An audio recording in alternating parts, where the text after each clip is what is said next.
afternoon, good morning, good evening, wherever you're watching, whatever time it is. I hope you're having a good one. Today we are going to be discussing African American history, and we're going to aim to connect the past to the present. I'm Antonio Quintana. Let's dive right into the history of sort of Stetson University and DeLand, Florida. I feel like these two really connect and make each other. Stetson wouldn't be Stetson without DeLand, and DeLand wouldn't be DeLand without Stetson. So let's begin. I opened my argument with an excerpt from The Integration of Stetson University by Jason Blake. This is the intro paragraph of his article, and I found it very interesting to give sort of a context to how Stetson University was founded and sort of the institutional beliefs that it was created with. It enters as, Henry A. DeLand and John B. Stetson founded a school in 1883, and even at that early date, both men considered the possibility of a biracial institution. I think that is a very important part when you consider Stetson University as an institution and a school as a whole. In 1883, there was a lot of racial ambiguity and a lot of racial discrimination and straight up blatant racism. For two men in the South, especially in Florida, to consider or even entertain the idea of a biracial institution is very important, especially considering that both Henry A. DeLand and John B. Stetson decided against forming any rules or implementing any rules that would, specifically forbid any sort of integration. This definitely set up a plan, and they definitely had a vision for where they wanted Stetson University to go, because it ended up being the first private university in Florida to integrate students, African American students, into its student population.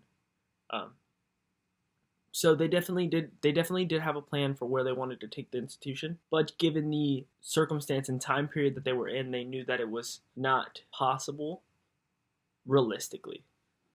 And although John B. Stetson and Henry DeLand were able to acknowledge that they wanted an institution that was integrated, they were able to also understand that it wasn't possible or feasible at that time, which is why they allowed for the rules to create a passageway for that in the future for future generations. This directly had an impact on the formation of Stetson's African American society. And as we go back to the article, the primary function of this group was to provide a forum for African Americans on campus to express their dissatisfaction with both the university's commitment to creating a curriculum germane to the African American population and with the lack of black faculty on campus. The formation of this group marked an entire new era for African Americans at Stetson. Not since the 1950s had students come together on such a level to discuss issues pertinent to university life. Their discontent with Stetson manifested in the spring of 1970 when 40 members of the SAAS presented John E. Johns with a list of 12 demands. When reviewing this list of 12 demands, it only seems that numbers 2 and 11 were met. Hiring a black counselor as a full-time employee was a victory in a sense, but it really seemed like it was a way to silence the SAS's demands and sort of do something half right from my perspective. And for item 11, they were gifted a occupancy space above a garage, but that didn't seem very right, and it seemed sort of demeaning in a way. But the SAAS nonetheless considered this a victory. The demands met that I listed previously were met by John E. Johns. However, in early 1971, the SAAS made strides towards their own goals and sort of met their own demands by taking 5 students from Stetson and using the winter term to do research at black schools in Atlanta. This also helped them get a scholarship, although it wasn't a very important or substantial amount of money.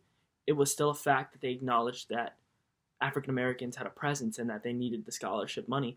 And it was from $300 to $500, but that shows that they're recognizing the civil rights issues that were occurring on campus. In the article, it says that President Johns addressed nearly half of the SAAS's demands within a few months of their distribution.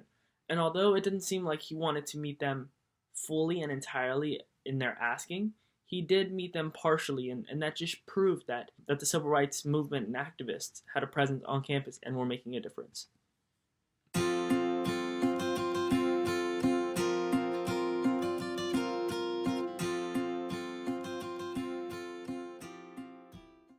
as you know, we still struggle with these problems in current day society. And it seems like the battles that we were fighting in the 18 and the 1900s are still prevalent today in the 2000s. And that's really not okay. That's still an issue, and it's still, strides are still being made towards that goal and that civil rights movement. And I would say the Black Lives Movement in general. As you know, this is the year 2020, or the time of this recording was filmed in 2020, and George Floyd and Breonna Taylor have both been wrongfully killed. I mean, in majority of the world's opinion. And although that doesn't directly link to Stetson University and DeLand, that resonates with the minority community and the majority community. When civil rights movements are still going on, and it seems that we're living in the 1900s where there's still discrimination and segregation. It's absurd. But in DeLand and Stetson, we are making strides towards the civil rights movement. On November 7th, we had a Black Lives Matter march. We make these movements, and we're trying to make a difference within the society. We have simulations, and we protest, and we have these signs, and we feel like people are hearing us. I feel like our voice is being heard. And although we can never truly decide if racism will be eradicated, we can do our best to fight it. And I feel like that's what we have been doing as a society, at Stetson University and DeLand, Florida, and even where I live in Apopka, Florida, and Orlando. We've used voting to make our voices heard. We've used protest. We have signs, and we do all these different things. Social media posting. There was a trend going around where we were blacking out Instagram, in respect, and this was in response to the death of George Floyd. This was a way to silence sort of all the noise that was going on. It was sort of like a respectful piece. We have all these GoFundMes. We support the minority community, and I feel like that's what's very important in today's society. And I do think that's very comparable to what was going on 100 years ago in Stetson and DeLand. As a society, the only choice we have is to grow. We can only decide to go up, and we can only decide to get better as a community. And now that we're living in a modern time, in the digital age, word spreads faster, and we're able to support people from across the nation. And nationwide, from different states, people are able to come together and support, and I feel like that's what's really important. Back then they didn't really have it. They were able to create the SAAS to support each other. But now we have an entire nation and worldwide community that fosters support, and that's how I can get my voice heard. So I think it is sort of comparable, and that's obvious. It's an obvious contrast, but I definitely think that's the best way to compare it. Thank you for your time. I hope you have a blessed night, and we can only pray that things get better. And I truly do think that as a nation we will grow, and we are making strides towards a greater future. Thank you.